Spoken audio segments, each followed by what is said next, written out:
습니다. 예, 평화였습니까? 성경 말씀 마태복음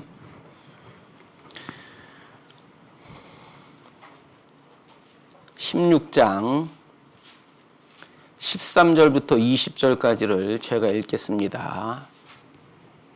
예, 찾으신 줄 알고 읽습니다.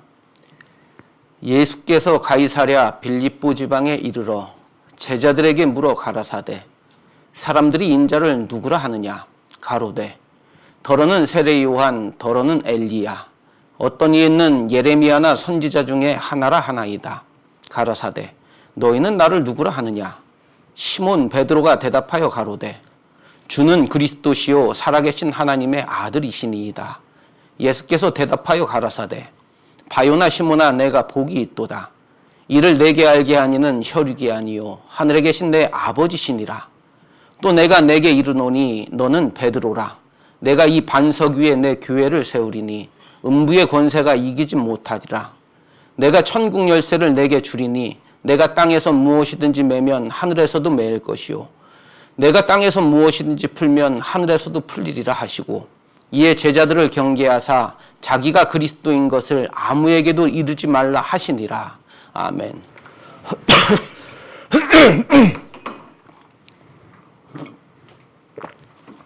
평안하셨습니까? 예. 양해의 말씀 먼저 드리겠습니다. 감기가 좀 심하게 걸려가지고 목소리가 좀 많이 안 좋습니다. 듣기에 좀 불편하셔도 양해 부탁드리겠습니다. 양해해 주셔야 돼요. 방법이 없습니다, 지금. 예. 오늘 말씀은 지난 4월 달에 이 말씀을 가지고 한번 말씀을 드렸습니다. 부제를 주는 이란 제목으로 한번 말씀을 드렸고 그때 끝을 못 내가지고 일요일 설교할 때 다시 말씀을 드리겠습니다라고 했고 오늘 그 말씀을 연결해서 드리려고 합니다. 지금 예수님께서 제자들에게 물어보시죠. 너희는 나를 누구라 하느냐라고 지금 물어보고 계시는데 이것은 모든 그리스도인들에게 하시는 질문이기도 합니다. 그러니까 다른 사람들이 보는 예수, 그것이 중요한 것이 아니라 지금 예수님을 믿고 살아가고 있는 또 따른다라고 하는 그 그리스도인들에게 질문을 지금 던지고 계시는 겁니다. 너에게 있어 나는 누구냐? 너는 나를 어떻게 믿고 있느냐? 그러니까 너와 나의 관계는 무엇이냐라고 지금 예수님께서 묻고 계시는 겁니다. 네, 베드로가 대답을 하죠. 우리가 너무나 잘 알고 있는 16절 말씀을 합니다. 16절 같이 한번 읽어볼까요? 16절입니다. 시작. 시몬 베드로가 대답하여 가로되 주는 그리스도시요 살아계신 하나님의 아들이시니이다. 예. 내가 믿고 있는 예수님은 이런 분입니다. 나는 예수님을 이렇게 믿고 있습니다. 라고 지금 대답을 합니다. 예수님은 나의 주시고 나의 그리스도시고 나의 살아계신 하나님의 아들이십니다. 라고 자기의 믿음을 고백을 하죠. 그때 예수님께서 그의 믿음을 칭찬을 하십니다. 칭찬을 하셨다는 것은 예수님이 듣고 싶었던 대답을 베드로가 했던 것이기 때문에 그런 겁니다. 주라는 것은 지난 수요일 날 이제 말씀드렸던 게 이 부분에 대해서 이제 말씀을 드렸습니다. 예수님을 주인주자를 쓴다고 그랬죠. 주라고 베드로가 고백한 것은 예수님이 내 삶의 주인이시고 나의 모든 주권이 예수님께 있습니다라는 고백이었다라고 말씀을 드렸죠. 요한복음 한번 볼까요? 요한복음 잡으시고 마태복음 잡으세요. 13장입니다.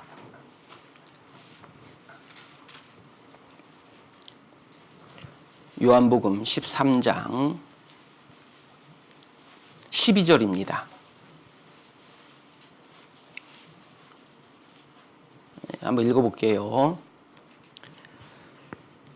저희 발을 씻기신 후에 옷을 입으시고 다시 앉아 저희에게 이르시되 내가 너희에게 행한 것을 너희가 아느냐? 너희가 나를 선생이라 또는 주라 하니 너희 말이 옳도다. 내가 그러하다. 내가 주와 또는 선생이 되어 너희 발을 씻겼으니 그 뒤에 같이 읽겠습니다. 시작. 너희도 서로 발을 씻기는 것이 옳으니라. 15절 같이 읽습니다. 내가 너희에게 행한 것 같이 너희도 행하게 하려 하여 본을 보였노라. 예수님을 주라고 부른다는 것은 예수님과 우리 사이의 관계가 주 종의 관계로 세워진 것입니다. 하나님이 그렇게 만드셨죠. 사도행전 2장에 보시면 하나님께서 그리스도를 주와 그리스도가 되게 하셨다라고 성경에 기록을 하고 있습니다. 그러니까 예수님과 구원받은 그리스도인들의 그 관계는 주종, 주인과 종의 관계다라고 말씀을 드렸습니다. 이 주종 관계라는 것은 우리를 속박하고 우리를 구박하고 우리를 예수님 마음대로 이끌어가기 위해서 그런 것이 아니라 예수님이 우리에게 먼저 행해야 될 그 길을 보여주시고 그 길을 따라가게 하기 위해서 우리를 종으로서 이 세상에 남겨두셨던 겁니다. 종으로서 그 주인이 행한 것을 따라갈 수 있기 때문에 종으로서의 그 자리에다 저희를 두신 거다라고 이제 말씀을 드렸죠. 이게 지난 수요일날 설교 드렸던 내용이었습니다. 오늘은 그 뒤에 이어서 말씀을 드리려고 합니다. 주는 그리스도시요 살아계신 하나님의 아들. 그러니까 베드로가 믿는 예수님은 나의 그리스도입니다라고 지금 베드로가 고백을 하고 있습니다.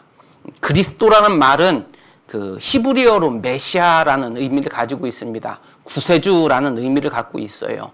근데 이 그리스도라는 뜻은 그 뜻 자체를 보시면은 기름 부음을 받은 자다라는 의미를 갖고 있습니다. 기름 부음을 받았다라는 거거든요. 구약에 보시면은 하나님께서 왕이나 선지자나 또 대제사장들, 제사장들에게 기름을 부어가지고 그 직을 행하게 하셨던 내용들이 나옵니다. 아론이 대제사장이 될 때 또 그의 아들들이 제사장이 될 때 그 머리에 기름을 붓는 내용들이 나오고 다윗이 왕이 될 때, 사울이 왕이 될 때, 솔로몬이 왕이 될 때 또 그 머리에 기름을 부어서 하나님께서는 그 직을 수행하게 하십니다. 또 이제 선지자들을 세우실 때도 그 머리에 기름을 부어서 그 직분을 행하게 하십니다. 머리에 기름을 부었다라는 것은 그 직분이 하나님께, 그 권위가 하나님께 왔다라는 것을 의미하고 있는 거예요. 그래서 우리가 잘 알듯이 다윗을 그렇게 죽이려고 했던 사울을 다윗은 몇 번 죽일 기회가 있었습니다. 근데 다윗이 사울을 죽이지 않죠. 그 죽이지 않았던 이유가 뭐였습니까? 사울은 하나님께 뭘 받은 자? 기름 부음을 받은 자이기 때문에 그런 거예요. 그러니까 사울의 직분이 하나님께로부터 그것이 왔다라고 그가 믿었기 때문에 그는 그 사울을 하나님께서 세우신 자로 믿었기 때문에 그에게 자기의 임의대로 그 생명을 해할 수 있는 그 일을 하지 않았던 겁니다. 중요한 건 뭐냐면은 이건 다 그림자죠. 아까도 말씀드렸잖아요. 그리스도라는 뜻이 기름 부음을 받은 자다라는 그 의미를 갖고 있다고 말씀을 드렸는데 역사 이래로 왕으로서 선지자로서 대제사장으로서 한 사람이 그 세 가지의 직분을 다 갖고 계신 분은 오직 누구밖에 없어요. 예수 그리스도 한 분밖에 없습니다. 그건 그림자로 보여주신 거예요. 예수님께서 오셔서 그 기름 부음 받은 자로서 그 그리스도로서 메시아로서 우리의 모든 죄를 사해서 그 역사를 이루어 주실 것에 대한 그림자로서 하나님께서 보여주셨던 겁니다. 사도행전 한번 볼까요? 사도행전 4장입니다. 27절입니다. 목소리 들을만 합니까? 예, 감사합니다. 4장 27절. 제가 한번 읽어볼게요. 과연 헤롯과 본디오 빌라도는 이방인과 이스라엘 백성과 합동하여 하나님의 기름 부으신 거룩한 종 예수를 거스려 라고 기록하고 있죠. 그러니까 예수 그리스도가 그 구약에 나타났던 그 세 가지의 직분은 예수 그리스도에 대한 그림자로서 하나님께서 보여주신 거죠. 4장 찾았으니까 그 앞에 12절 한번 볼게요. 12절 같이 한번 읽어볼까요? 시작. 다른 이로서는 구원을 얻을 수 없나니 천하 인간의 구원을 얻을 만한 다른 이름을 우리에게 주신 일이 없음이니라 하였더라. 예. 그래서 오직 구원자, 구세주, 우리의 죄를 구원해 주실 분은 누구밖에 없어요? 예수 그리스도밖에 없다는 겁니다. 이건 진리예요. 그래서 만약에 이 진리를 벗어나면 그것은 이단이고 사이비 종파가 되는 겁니다. 그러니까 하나님이 세우신 절대 진리, 오직 예수 그리스도만이 구세주로서 메시아로서 그 역할을 하실 수가 있다는 거죠. 사람들이 살아가는 삶의 가장 큰 목적은 구원받는 겁니다. 우리가 이 세상에 태어난 가장 첫 번째 삶의 목적은 구원에 있습니다. 만약에 사람이 구원받지 못했다. 그 사람은 무엇을 얻었다 할지라도 실패한 인생입니다. 이 세상에서 아무리 많은 것을 내가 원하는 대로 다 이루었다 할지라도 그 마음에 그리스도가, 나의 그리스도가 되신 적이 없다면 그 사람은 실패한 인생입니다. 누가복음 16장에 우리는 부자와 나사로의 비유를 알고 있습니다. 부자와 나사로가 어떤 사람이었습니까? 부자는 자색 옷을 입고 베옷을 입고 날마다 연락을 했어요. 그러니까 연락을 했던 건 잔치를 벌였다는 겁니다. 근데 나사로는 어땠어요? 부자의 상에서 떨어지는 그 부스러기를 먹으면서 그렇게 살아갔습니다. 근데 한번 여쭤볼게요. 우리가 부자가 그렇게 날마다 호화로 연락한다고 해서 그 부자를 성공한 인생이라고 이야기하지 않습니다. 왜 그럴까요? 그에게는 그리스도가 그의 그리스도가 되신 적이 없기 때문에 그런 겁니다. 그들이 죽어서 하나님 품에 갔을 때 그 결과가 극명하게 나뉘죠. 영원한 지옥과 영원한 천국으로서. 이 세상의 짧은 생을 가지고서 우리가 성공 실패를 이야기할 수는 없습니다. 인생의 삶 가운데서 그리스도가 나의 그리스도가 되신 적이 있느냐 없느냐, 이건 너무나 중요한 문제예요. 인생의 가장 중요한 문제입니다. 그리스도가 내 그리스도가 되신 적이 없다라면 실패한 인생입니다.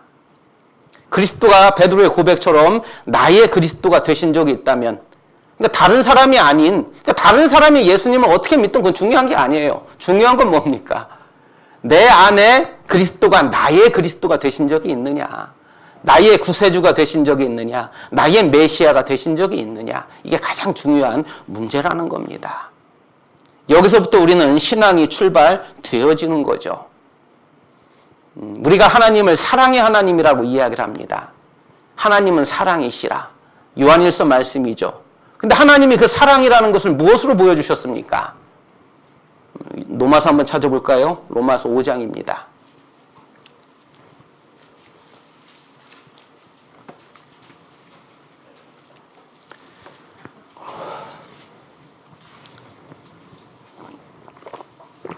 로마서 5장 9절입니다. 8절이네요. 8절. 같이 한번 읽어볼까요? 8절 시작.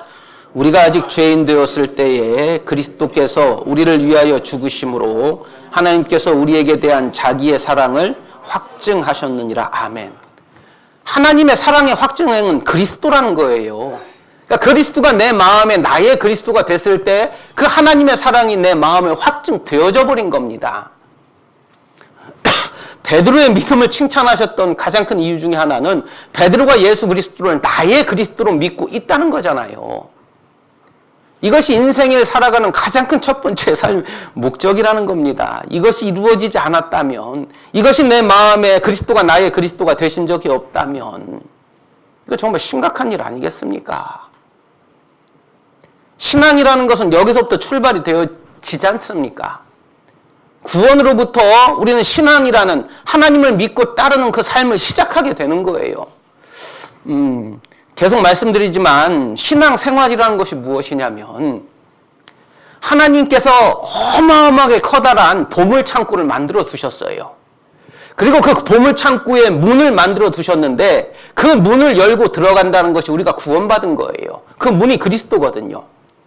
그럼 신앙생활은 뭐냐? 그 안에 들어가서 예수 그리스도로 인하여 그 안에 들어가서 이제 그 안에 있는 모든 보물을 캐어서 내 것으로 만들어가는 게 신앙생활입니다.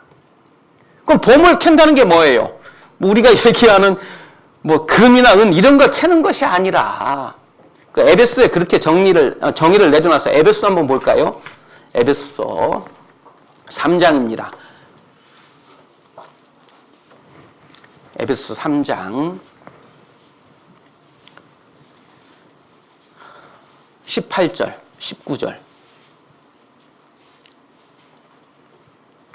능히 모든 성도와 함께 지식이 넘치는 그리스도의 사랑을 알아. 그러니까 그리스도의 사랑, 하나님의 사랑, 내 마음에 확증된 그때로부터 19절 같이 읽습니다. 시작. 그 넓이와 길이와 높이와 깊이가 어떠함을 깨달아 하나님의 모든 충만하신 것으로 너희에게 충만하게 하시기를 구하노라.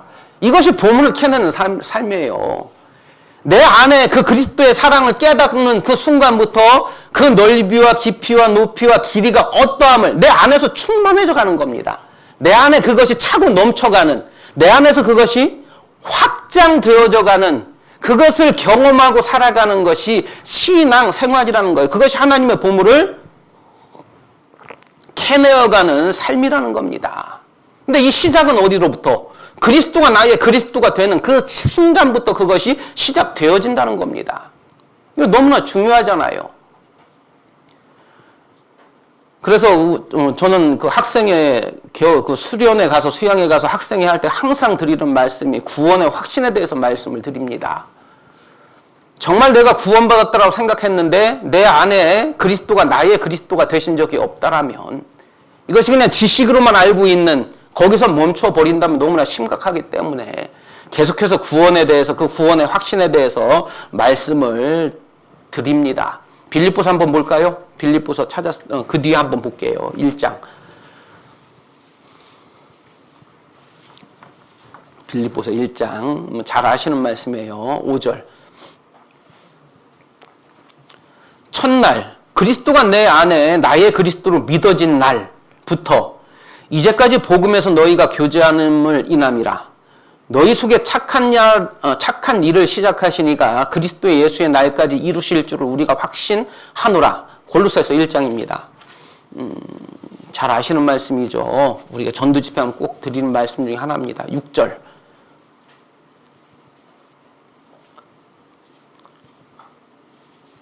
이 복음이 이미 너희에게 이름에 너희가 듣고 참으로 하나님의 은혜를 뭐한 날?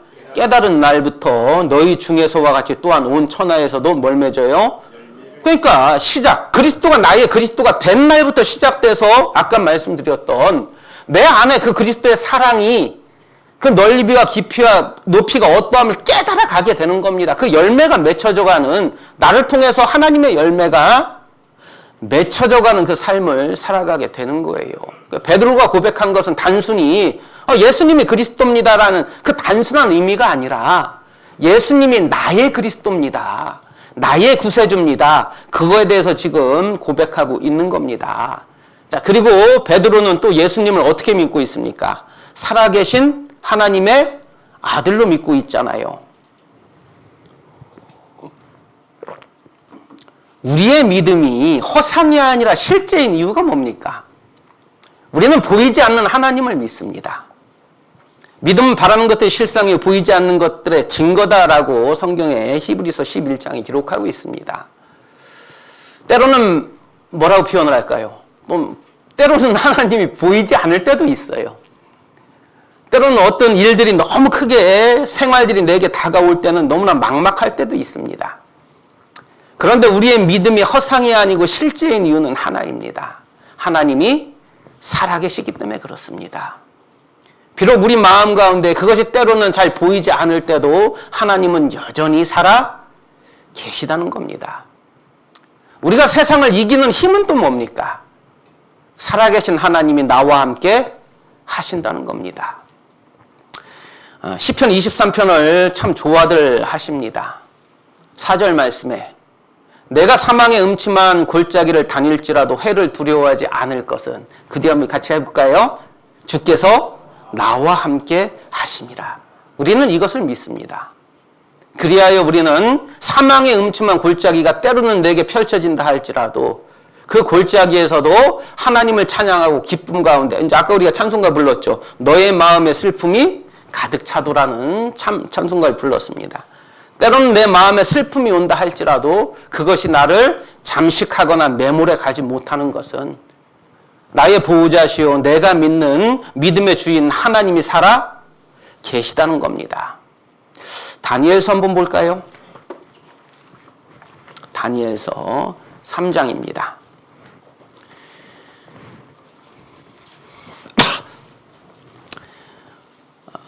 이스라엘이 남유다, 북이스라엘은 아시리아에 의해서 이미 멸망을 당했고 이제 남유다가 바벨론에 의해서 멸망을 당합니다. 그때 많은 사람이 포로로 잡혀갔죠. 1차 침공 때 특히 귀족들이 많이 잡혀갔고 그 중에 다니엘과 세 친구 사드락, 메삭, 아벳느고가 같이 끌려갔습니다. 그리고 나서 이제 그 바벨론이라는 나라에 살면서 어떤 일이 벌어지냐면 바벨론의 황제였던 왕이 느부갓네살이 높이 한 30m 가까운 신상을 만들고 사람들에게 거기 절하라라고 이제 명령을 내립니다. 그때 그 하나님을 믿는 믿음을 가졌던 이 사드락, 메삭, 아벳느고는 절을 할 수가 없죠. 우상 숭배를 할 수가 없죠. 그래서 그들은 그 신상에 절하지 않습니다. 그때 이제 느부갓네살이 내린 명령 중에 하나가 뭐냐면 그 신상에 절하지 않으면 다 풀무불에 집어 던지겠다라는 그 명령을 내렸어요. 근데 이제 사드락, 메삭, 아벳느고는 그걸 알면서도 절을 하지 이제 않는 내용들이 다니엘서 3장 내용입니다. 그러면서 이제 그 내용들이 쭉 이어지는데 몇 절을 보시냐면 16절 한번 볼까요? 사드락과 메삭과 아벳느고가 왕에게 대답하여 가로되 느부갓네살이여 우리가 이 일에 대하여 왕에게 대답할 필요가 없나이다. 만일 그럴 것이면 왕이여 우리가 섬기는 우리 하나님이 우리를 극렬히 타는 풀무 가운데서 능히 건져내시겠고 왕의 손에서도 건져내시리이다. 그리 아니하실지라도 왕이여 우리가 왕의 신들을 섬기지도 아니하고 왕의 세우신 금 신상에게 절하지도 아니할 줄을 아옵소서라고 기록을 하고 있습니다. 지금 상황이 어떤 상황입니까? 이들에게는 지금 최악의 상황이 펼쳐진 거잖아요. 최악의 상황이라는 게 뭐예요? 이제 이 믿음을 끝까지 고수하면 조금 있으면 풀무불 가운데 던져지는 그 죽음이 눈앞에 펼쳐져 있는 그런 상황에 이들이 지금 처해져 있는 겁니다. 다시 말하면 사망의 음침한 골짜기로 이들이 내려가 버린 거예요. 이제 사망의 음침한 골짜기에서 죽음을 기다릴 수밖에 없는 그 극한 상황 가운데 이들이 이제 빠져버린 겁니다. 그런데 어떻습니까? 이들이 그 극한 상황의 그 내용을 쭉 보니까 극한 상황에 처한 것처럼 보입니까? 이들이 정말 두려워서 벌벌 떨고 한다 내가 이제 곧 죽는데라는 그 두려움 가운데 이들이 지금 빠져 있습니까? 그렇지 않잖아요. 사망의 음침한 골짜기로 내려갔는데도 이들은 지금 뭘 유지하고 있어요? 담대함과 평온함을 그 마음 가운데 유지를 시키고 있다는 겁니다. 그 이유가 뭐예요? 이게 스스로 만들어낼 수 있습니까? 우리가 어떤 상황들에 정말 우리가 헤어나오지 못한 그런 상황들이 왔는데도 우리 마음 가운데 평안함이 찾아옵니다.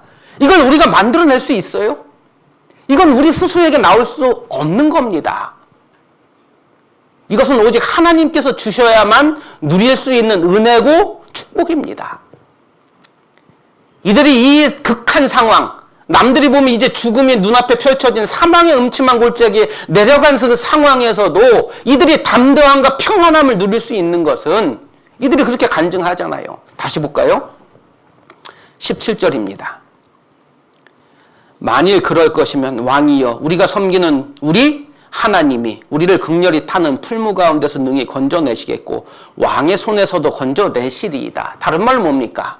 내가 믿는 하나님이 살아 계시다는 거죠. 이게 단순히 살아계십니다가 아니라 그 하나님, 살아계신 하나님, 창조주 하나님께서 나를 지키시고 보호하시고 그 날개 아래 나를 감싸고 계시기 때문에 사망의 음침한 골짜기를 할지라도 그 보호하시는 하나님의 손이 더 크기 때문에 그 사망의 음침한 골짜기가 나를 어떻게 하지 못한다라는 그것을 알기 때문에 그 마음 가운데 담대함을 갖고 있다는 겁니다.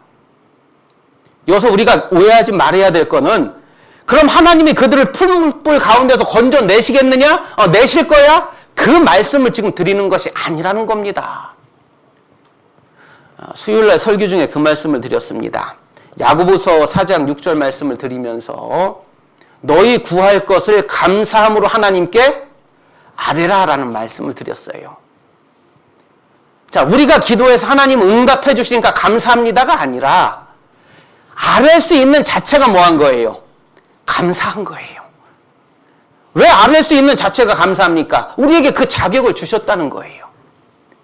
자, 누가복음 10장 17절에 그 말씀이 있습니다.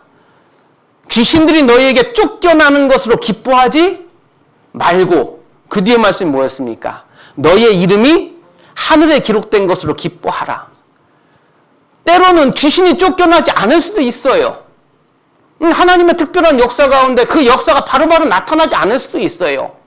아, 내가 풀무불 가운데 지금 들어가게 생겼는데, 그래, 하나님은 날 저기서 안 들어가게 하실 거야. 그게 아니라 들어가게 하실 수도 있다는 겁니다. 그런데 그럼 들어가게 하시면 하나님이 실패한 겁니까? 그럼 하나님이 실수한 겁니까? 그게 아니라 때로는 하나님께서는 우리를 풀무불 가운데 들어가게 하시기도 한다는 겁니다. 중요한 거는 들어가건 들어가지 않건 간에 하나님은 어느 순간에나 우리를 지키고 보호하고 하나님의 뜻 가운데 우리를 감싸고 계시다는 거예요. 그러니까 이들이 그 다음에 그 이야기를 하지 않습니까? 그리 아니하실지라도. 풀무불에 들어간다, 들어가지 않는다. 이것은 그들에게 크게 중요한 문제가 아니라는 겁니다. 설사 들어간다 할지라도, 들어가지 않는다 할지라도, 모든 것이 우리를 인도하시는 하나님 손길 가운데서 이루어짐을 믿기 때문에 그것은 크게 중요한 문제가 아니라는 거예요. 때로는 귀신이 쫓겨나지 않는다고 해도 그럼 그것이 실패한 겁니까? 그것이 아니라 너희의 이름이 하늘에 기록된 것으로 기뻐하라는 것은 이미 우리 안에 그 모든 권능, 하나님의 능력의 본체 되신 그리스도가 와 있음 자체가 감사하다는 거예요. 살아계신 하나님이 나와 함께 하십니다. 이거보다 더 놀라운 말이 어디 있습니까? 이거보다 더 큰 은혜가 어디 있습니까? 파스칼의 팡세 중에 그런 내용이 있습니다. 전에도 한번 소개를 드렸습니다. 절대 침몰하지 않으리라는 보장이 있다면 폭풍과 휘몰아치는 바다 가운데 그 안에서 배를 타고서 있는 그 일은 즐거운 일이다라는 그 내용이 있어요. 한번 생각을 해보세요. 폭풍우가 엄청 심하게 치고 있는 바다에 내가 지금 배를 타고 있습니다. 근데 그 폭풍우를 보면서 우리가 두려워하는 이유는 뭡니까? 저 폭풍우가 나를 죽일 수도 있다라는 그 공포가, 그 생각이 나를 두려움 가운데 빠지게 하는 거예요. 마치 그런 거죠. 마태복음 14장에 베드로가 무리를 걷습니다. 예수님을 보고 주시면 나도 오게 해달라고 해서 이제 무리를 걷죠. 무리를 걷다가 그가 빠져버리죠. 뭐를 보고 빠졌습니까? 바람을 보고 무서워 빠져가는지라라고 기록하고 있어요. 왜 바람을 보고 무서워 빠져갔을까요? 그 전에 바람이 없었습니까? 아니에요. 이미 바람은 있었고 폭풍은 계속 치고 있었습니다. 근데 그 전과 그 다음의 차이가 뭡니까? 그 안에 두려움이 생겼던 거예요. 저 바람이, 저 파도가 나를 죽일 수도 있겠구나라는 그 두려움이 생기면서 그냥 물에 빠져들어가 버렸던 겁니다. 근데 한번 반대로 생각해서 저 파도가, 저 풍랑이 나를 절대 어찌하지 못해, 내가 타고 있는 배를 절대 침몰시키지 못해라는 100%의 확신, 100%의 보장이 있다면, 100%의 보장입니다.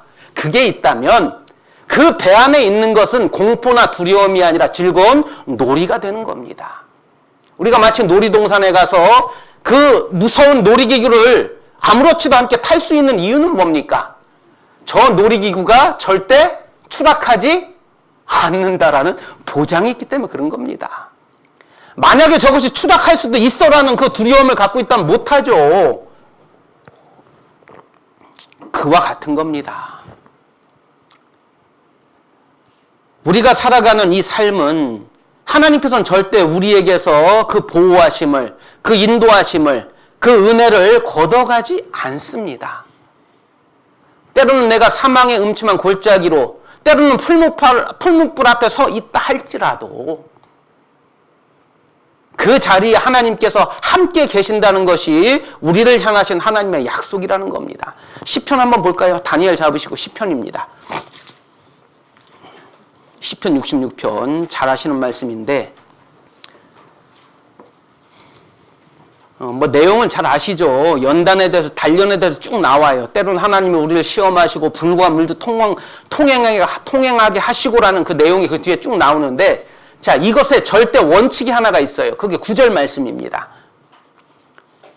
9절 말씀입니다. 같이 한번 읽어볼게요. 시작. 그는 우리 영혼을 살려두시고 우리의 실족함을 허락지 아니하시는 주시로다. 아멘. 그리고 나서 10절 말씀이 연결되는 겁니다. 10절이 뭡니까? 하나님이 우리를 시험에 들게 하시고 때로는 불과 물을 통행하게 하셨다. 때로는 우리를 풀물 가운데 그 앞에 서게도 하시고 그 안에 집어넣기도 하시고 때로는 사망의 음침한 골짜기로 우리를 데리고 가시기도 하신다. 그런데 하나님의 절대 원칙이 하나가 있어. 그게 뭐냐면 그 모든 환경을 통해서도 우리를 실족하지 않게 하신다는 거예요. 다른 말로 뭡니까? 어떤 환경에서도 하나님은 늘 우리와 함께 하시겠다라는 그 확실한 약속을 지금 보여주고 계시다는 겁니다. 다니엘의 세 친구가 담대할 수 있는 이유는 하나밖에 없습니다. 나의 믿음의 대상 하나님이 살아 계십니다. 그 하나님이 나와 함께 하십니다. 물 한 잔만 주실래요? 따뜻한 물로. 그렇기 때문에 아까도 말씀드렸던 풍랑이 치는 파도가 일어나는 그 바닷가에 배를 타고 있을 때 그것이 공포가 두려움이 아니라 즐거운 놀이가 될 수 있는 것은 이 배는 절대 침몰하지 않는다라는 그 뭐가 있기 때문에 확신이 있기 때문에 그런 겁니다.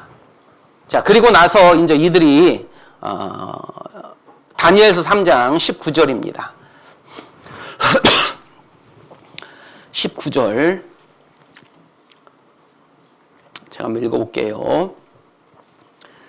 느부갓네살이 분이 가득하여 사드락과 메삭과 아벳느고를 향하여 낯빛을 변하고 명하여 고맙습니다.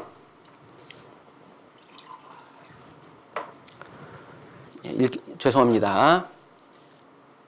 명하여 이르되 그 풀물을 뜨겁게 하기를 평일보다 7배나 뜨겁게 하라 하고 군대 중 용사 몇 사람을 명하여 사드락과 메삭과 아벳느고를 결박하여 극렬히 타는 풀물 가운데 던지라 하니 이 사람들을 고의와 속옷과 겉옷과 별다른 옷을 입은 채 결박하여 극렬히 타는 풀물 가운데 던질 때에 왕의 명령이 엄하고 풀무가 심히 뜨거우므로 불꽃이 사드락과 메삭과 아벳느고를 붙든 사람을 태워 죽였고 이 세 사람 사드락 메삭 아벳느고는 결박된 채 극렬히 타는 풀무 가운데 어떻게 됐어요?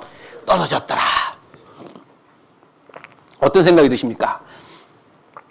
자, 이 정도면 이들이 이 정도 믿음을 보여줬으면 하나님께서 그 풀무 앞에서 이들에게 피할 길을 주셨으면 하는데 하나님은 절대 그렇게 하시지 않아요. 이들이 풀무불에 떨어질 때까지 하나님은 어떠한 역사도 보여주지 않고 계십니다. 그럼 하나님의 뜻은 뭘까요? 이들이 풀무 가운데 들어가는 것이 하나님의 뜻입니다. 이들이 가장 극한 상황 가운데 빠져 들어가는 것이 하나님의 뜻이라는 겁니다. 왜 그럴까요? 그 안에서 하나님의 역사를 보여주시기 위함입니다. 만약에 이스라엘 백성들이 홍해 앞에 서지 않았고 홍해가 그들의 앞을 막지 않고 애국 군대가 그들을 죽이기 위해서 그들을 쫓아오지 않는 앞뒤로 어떤 길들이 보이지 않는 그 상황에 처하지 않았다면 그들이 과연 홍해가 갈라지는 하나님의 놀라운 역사를 경험할 수 있었겠습니까? 그들의 앞에 홍해가 가로막고 그들의 뒤에 애국 군대가 그들을 죽이기 위해서 쫓아오는 그 극한 상황, 우리가 생각하는 최악의 상황에 빠져 들어갔기 때문에 그들은 하나님의 역사, 홍해를 가르시는 하나님의 역사를 볼 수가 있었던 겁니다. 육신의 마음 가운데는 풀무불에 들어가지 않고 하나님의 구원의 역사가 나타나기를 바랄 때가 너무나 많이 있습니다.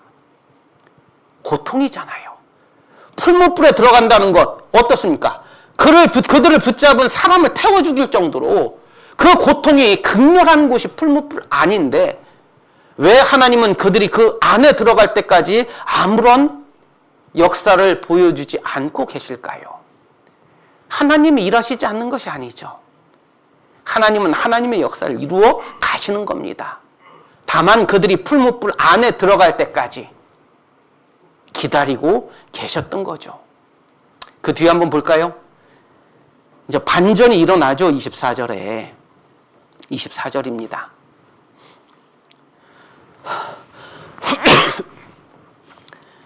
때에 느부갓네살 왕이 놀라 급히 일어나서 모사들에게 물어 가로되 우리가 결박하여 불 가운데 던진 자는 세 사람이 아니었느냐? 그들이 왕에게 대답하여 가로되 왕이여 올소이다. 왕이 또 말하여 가로되 내가 보니 결박되지 아니한 네 사람이 불 가운데로 다니는데 상하지도 아니하였고 그 넷째의 모양은 신들의 아들과 같도다 하고 라고 기록하고 있어요. 하나님께서 그들과 함께 하신다는 그 놀라운 역사가 어디서 일어났습니까? 하나님의 임재가 어디서 나타났어요? 풀무불 가운데서 나타났습니다. 그러니까 우리가 하나님의 놀라운 역사를 만난 곳, 하나님의 임재를 만난 곳이 어디냐면 그렇게 피하기를 원했고 그렇게 사람들이 들어가기를 원하지 않았던 풀무불 가운데 하나님의 임재의 역사가 나타났다는 겁니다. 막막할 때가 많고 때로는 앞이 보이지 않는 수없이 많은 어려움들이 늘 우리를 찾아옵니다. 그럴 수밖에 없죠. 예수님이 그렇게 말씀하셨잖아요. 세상에서는 너희가 뭘 당해요? 환난을 당하나. 그러니까 세상 살면서 환난을 당하는 것은 이건 우리만 그런 것이 아니라 세상 모든 사람이 마찬가지입니다. 다만 그 크기가 다를 뿐이죠. 그러나 우리가 믿는 것은 우리의 모든 환난은 하나님의 손길 안에서 우리에게 주어졌음을 믿기 때문에 그것이 세상 사람과 우리와의 차이점이죠. 근데 그 뒤에 말씀 뭡니까? 세상에선 너희가 환난을 당하라, 담대하라, 내가 세상을 이기었노라. 그 앞에 말씀 그거잖아요. 이것을 너희에게 이름은 너희로 내 안에서 평안을 누리게 하려 함이라. 하면서 그 말씀하신 거예요. 세상에서는 환난을 당해요. 세상에서는 때로는 풀무불 가운데 들어가는 그 상황까지 처할 수도 있다는 겁니다. 그런데 이들이 풀무불에 들어가는 그 사람들의 모습이자는 거예요. 권유하는 거죠. 그 앞에서도 이들은 평안이, 담대함이 그들의 마음을 지금 지배하고 있다는 겁니다. 그러니까 베드로가 고백하고 있는 것은 이 세 가지에 대해서 지금 고백하고 있는 겁니다. 예수님은 나의 그리스도입니다. 나의 구세주입니다. 나의 모든 죄에서 나를 구원해준 구세주입니다. 그것에 대한 믿음의 고백을 했고, 그리고 주님은 나의 주인이십니다. 내 삶의 주관자십니다. 내 삶을 주님의 마음대로 이끌어 가실, 마음대로 인도해 가실 나의 주인이십니다. 그리고 예수님은 살아계신 하나님의 아들입니다. 지금도 나와 함께 하시는, 나와 함께 나의 보호자 되시는 그 하나님의 아들이십니다라는 그 고백을 지금 베드로가 하고 있었던 거예요. 우리도 이 믿음을 갖고 있죠? 당연하죠. 구원받은 사람들이 이 믿음이 왜 없겠습니까?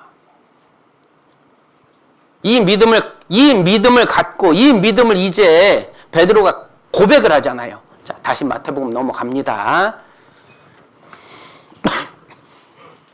마태복음 16장. 그때 이제 예수님께서 그에게 칭찬을 하시죠. 16장 17절입니다. 같이 한번 읽어볼까요? 17절만 시작. 예수께서 대답하여 가라사대 바요나 시므나 내가 복이 있도다. 이를 내게 알게 하니는 혈육이 아니요 하늘에 계신 내 아버지시니라. 예수님이 왜 칭찬했습니까? 그가 말을 잘해서? 정말 그의 진심을 알아서? 그게 아니라 그의 믿음을 칭찬하신 겁니다. 근데 중요한 게 있습니다. 그럼 그가 지금 고백하고 있는 이 믿음, 나의 믿음은 내게서 출발된 것이 아니라, 다시 한번 보세요. 잘 보세요. 17절 다시 한번 볼게요. 바요나 시므나 내가, 예수께서 대답하여 가라사대 바요나 시므나 내가 복이 있도다.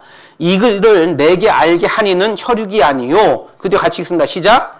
하늘에 계신 내 아멘.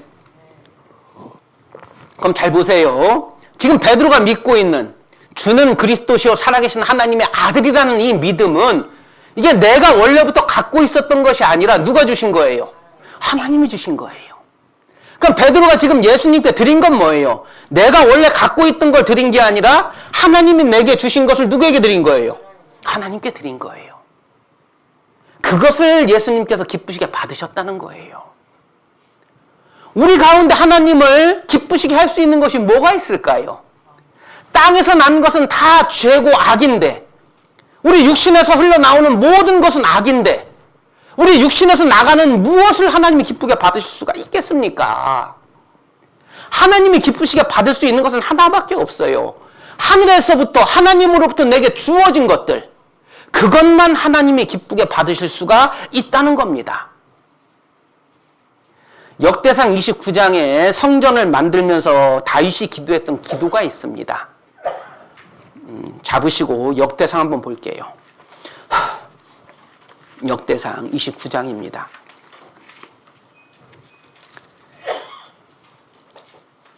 14절.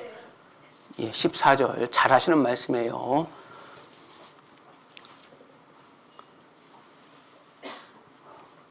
제가 한번 읽어볼게요. 나와 나의 백성이 무엇이간데 이처럼 즐거운 마음으로 드릴 힘이 있었나이까. 자, 그 뒤에 같이 읽습니다. 시작. 모든 것이 주께로 말미암아 싸우니 우리가 주의 손에서 받은 것으로 주께 드렸을 뿐이니이다. 이 기도가 아름다운 이유가 뭡니까? 하나님께 많이 드렸기 때문에, 내가 가진 다 그것을 드렸기 때문에 이 기도가 아름답고 그들의 그 드림이 아름다운 겁니까? 그것이 아니라 그들의 믿음이 아름다운 거였습니다. 내게 있는 모든 것이 누구로부터 왔다? 하나님께로부터 왔습니다. 그래서 우리가 드리는 것은 우리의 것을 드리는 것이 아니라 하나님께 받은 것을 다시 하나님께 드립니다라는 그 믿음이 그들에게 아름다웠다는 겁니다. 고린도전서 15장 10절의 믿음이죠. 그러나 나의 나된 것은 하나님의 은혜로 된 것이니 내게 주신 그의 은혜가 헛되지 아니하여 내가 모든 사도보다 더 많이 수고하였으나, 그 뒤에 말씀 뭡니까? 내가 아니요 나와 함께 하신 하나님의 은혜로라. 내가 내 몸을 내게 주신 그 주님의 역사를 따라서 힘을 다해서 수고를 했어. 근데 나는 자랑할 게 없어. 왜? 이 모든 역사의 주체는 내가 아니라 하나님이 주신 그 은혜로서, 그 힘으로서 내가 이 일을 감당했기 때문에 내게는 자랑할 것이 없는 겁니다. 그러니까 우리가 뭘 자랑을 하겠습니까? 가끔 보면 내가 이거 했고 내가 이거 했고, 그럼 뭔가 착각하고 있는 거죠. 내가 이렇게 해서 이런 역사가 나타난 거야 라는, 가끔 그런 얘기를 하시는 분들 등장할 때 하면 답답하죠. 믿음이 어리니까 그럴 수 있다라고 치지만, 내가 한 게 아니라 나와 함께 하신 하나님께서 그 역사들을 이루어 주셨다는 겁니다. 그러니까 고린도전서 15장 10절에 그 간증은 지금 베드로가 하고 있는 그 간증과 같은 겁니다. 바요나 시몬아 네가 복이 있도다. 이를 네게 알게 하니는 혈육이 아니요 하늘에 계신 아버지시다. 그러니까 하나님께로부터 온 것을 다시 하나님께 드렸기 때문에 예수님께서 그것을 기쁘게 받으셨다는 거예요. 자, 그런데 여기 또 반전의 내용이 또 등장을 합니다. 똑같은 상황에서 이제 얼마 있지 않아서 또 이런 일이 있죠. 잘 아시는 말씀인데 마태복음 16장 22절입니다. 예수님께서 십자가에 달려 돌아가실 것을 제자들에게 말씀하시는 거예요. 연결돼서 계속 이 이야기에 연결되는 겁니다. 22절. 베드로가 예수를 붙들고 가나에 가로되 주여 그리 마옵소서. 이 일이 결코 주에게 미치지 아니하리이다. 23절 같이 읽습니다. 시작. 예수께서 돌이키시며 베드로에게 이르시되 사단아 내 뒤로 물러가라. 너는 나를 넘어지게 하는 자로다. 내가 하나님의 일을 생각지 아니하고 도리어 사람의 일을 생각하는도다. 극과 극의 체험을 하는 것 같지 않습니까? 지금 예수님께 어마어마한 칭찬을 받잖아요. 그러면서 어떤 권세를 받았습니까? 내가 너에게 천국 열쇠를 주노니 네가 풀면, 땅에서 풀면 하늘에서도 풀리고 땅에서 매면 하늘에서도 맬 거야 라는 그 어마어마한 축복을 그에게 주셨어요. 그 칭찬을 받았습니다. 그런데 또 지금은 뭘 받고 있어요? 책망을 받고 있잖아요. 그러니까 인간이 들을 수 있는 가장 큰 책망 같습니다. 뭐라고 말씀하십니까? 사단아 내 뒤로 물러가라. 넌 사단이야 라고 지금 얘기를 하는 거예요. 이 극과 극의 체험을 지금 베드로가 겪고 있는 겁니다. 똑같은 한 장에서, 똑같은 상황에서. 그 차이가 뭘까요? 베드로는 왜 지금 예수님께 이런 심한 책망을 듣고 있습니까? 진심이 아니어서 그랬을까요? 주님을 향한 그 마음이 그 진심이 아니라 속이는 거라 그랬을까요? 아닙니다. 마태복음 26장에 예수님께서 이제 죽으실 것에 대해서 이야기했을 때 베드로와 제자들이 뭐라고 이야기를 합니까? 절대로 주님에게 이런 일이 있지 않습니다. 내가 죽을지언정 주님을 배반하지 않습니다. 근데 왜 예수님께서는 그의 말을 무시하시면서 무시라는 표현보다는 네가 오늘 3번 나를 부인하리라고 그렇게 말씀하셨을까요? 진심이 아니었습니까? 베드로의 진심을 우리가 의심할 필요는 없습니다. 그게 진심이었습니다. 그런데 예수님이 그 대답을 지금 하시고 계시잖아요. 사단아 내 뒤로 물러가라. 너는 나를 넘어지게 하는 자로다. 네가 하나님의 일을 생각하지 아니하고 누구의 일을 생각해요? 사람의 일을 생각하는도다. 그럼 베드로가 지금 하고 있는 이야기는 하나님께 받은 것을 예수님께 드리는 게 아니라 어디서부터 출발된 거예요? 내게서 나온 거예요. 내게서 나온 거. 내게서 나온 그것은 아무리 아름답게 보인다 할지라도 하나님이 받으실 수가 없죠. 내게서 출발된 모든 것들, 그래 이것은 내게서 나온 모든 것들, 그것은 하나님 받으실 수가 없는 거예요. 그러니까 베드로의 그 진심이 통하지 않은 게 아니라 출발지가 어디였냐에 대한 문제였다는 겁니다. 그리고 나서 나오는 말씀이 25절 말씀이에요. 24절, 25절 말씀입니다. 한번 볼까요? 자, 왜 이 말씀을 하셨는지가 그 앞에를 보시면 이해가 되는 겁니다. 24절. 이에 예수께서 제자들에게 이르시되 아무든지 나를 따라오려거든 자기를 뭐하고? 부인하고 자기 십자가를 지고 나를 쫓을 것이니라 라고 말씀을 하고 있는 겁니다. 내가 볼 때는 이것이 선하고 이것이 의롭고 이것이 주님을 위한 충정 같지만 이것이 어디서 출발되었는지에 대한 그 문제를 생각할 때면 예수님께서 그것은 받으실 수가 없다는 거죠. 마태복음 3장에 요한에게 예수님이 나아오셨을 때 요한에게 그 이야기를 하잖아요. 내게 침례를 베풀라고 얘기했을 때 요한이 뭐라고 이야기를 합니까? 절대 그럴 수 없습니다. 그때 하셨던 말씀이 뭡니까? 이와 같이 하여 하나님의 모든 의를 이루는 것이 합당하니라. 때로는 우리가 옳다고 믿는 그 일들에 우리의 목숨을 걸고 나아갈 때가 있어요. 근데 과연 그것이 하나님이 원하시는 거냐 아니면 내가 원하는 거냐, 이것에 대한 문제는 우리가 명확하게 철저하게 따져볼 필요가 있다는 겁니다. 왜 우리의 모든 옳다라고 믿는 것들을 우리는 예수님께서 말씀하신 그 십자가에 넘겨드릴 수밖에 없냐면은, 그러지 않으면 하나님이 기뻐하시는 것들을 드릴 수 없기 때문에 그렇습니다. 예수님께서는 철저하게 그 베드로가 자기 신뢰라고 표현을 할게요. 내가 옳다고 믿었던 그것들을 철저히 무너뜨려 가십니다. 죽을지언정 주를 부인하지 않겠다라고 했던 자기 신뢰, 자기 믿음, 자기 확신, 그것들 또한 예수님께서는 철저히 무너뜨리심으로 말미암아 이제 더 이상 나는 내게 신뢰할 것이 없는 존재구나라는 것이 깨닫게 되어지고, 그때부터 이제는 내가 아닌 그리스도만 온전히 신뢰하는 모습 가운데 이 베드로를 나오게 하시더라는 겁니다. 똑같은 장에 칭찬과 책망이 기록되어 있습니다. 우리도 마찬가지죠. 뭐 저희라고 별 수가 있겠습니까?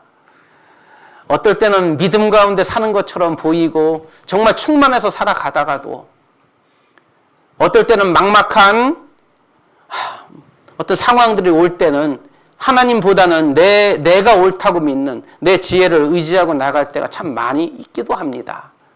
그러나 그것들도 필요 없는 경험들은 아닙니다. 그 안에서 철저히 무너지고 깨어짐으로 말미암아 이제는 주님만 의지하는 모습들로 하나님께서 우리를 빚어 가신다는 거죠. 베드로의 3번 부인이 없었다면 그가 그렇게 훌륭한 제가 감히 평가하기는 그런데 하나님께 쓰임받는 사도로서 나올 수 있었을까요?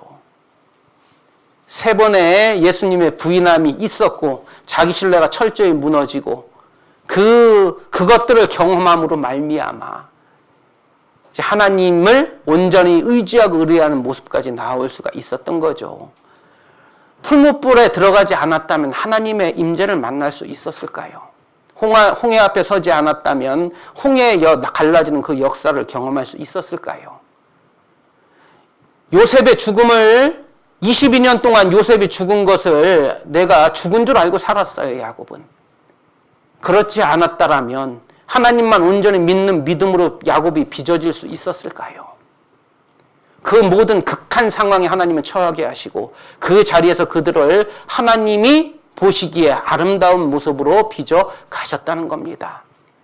그러한 역사가 오늘 우리에게도 나타나길 소망합니다. 기도하겠습니다.